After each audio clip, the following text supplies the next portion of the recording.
Okay, this is a problem with relative motion. Got two people moving toward each other, so I'm going to draw a quick diagram here. It shows the motion. You got one guy who's north of I-30, one guy south of I-30. You got Alan south of I-30 and Ben north of I-30. Alan is 2 miles away and Ben is 3 miles away. Ben is moving south with a speed of 3.8 miles per hour. Alan is moving north with a speed of 3.3 miles per hour. Obviously, if you haven't worked this problem yet, you should pause the video and work it, see how far you can get before you look at my solution. So the natural question to ask, and what usually people ask to begin with here, is how much time will it take to reach I-30?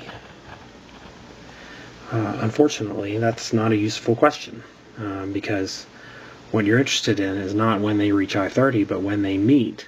And then once they meet, you can figure out where I-30 is. This is a problem where you have to use these distances to I-30 as a comparison after you're done solving the problem. So instead, I'm going to ask the question, how much time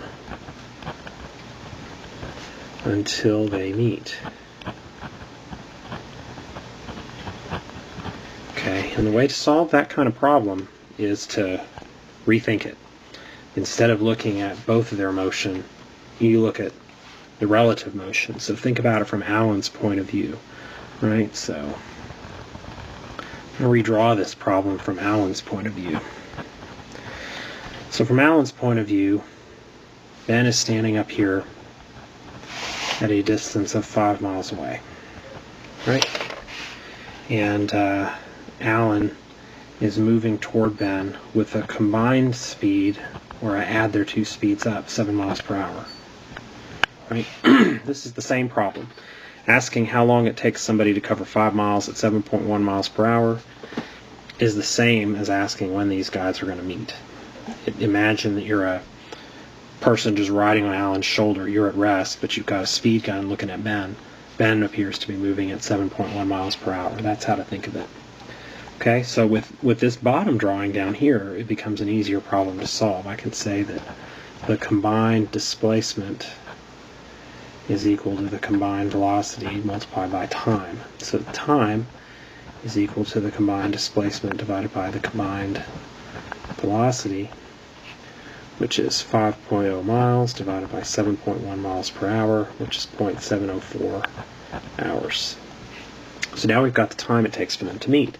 Now we can go back up to the first part and say, okay, well, how far does Alan run in that time? And that's 3.3 miles per hour times 0.704 hours, which is 2.32 miles. Right? So Alan covers a distance at 2.32 miles. There's an extra 0.32 miles here that Alan covers in addition to the 2 miles. So they meet 0.32 miles north of I-30. Now you can make an argument that the right answer should be 0.3 miles north of I-30. I'm not going to make too big of a deal out of that.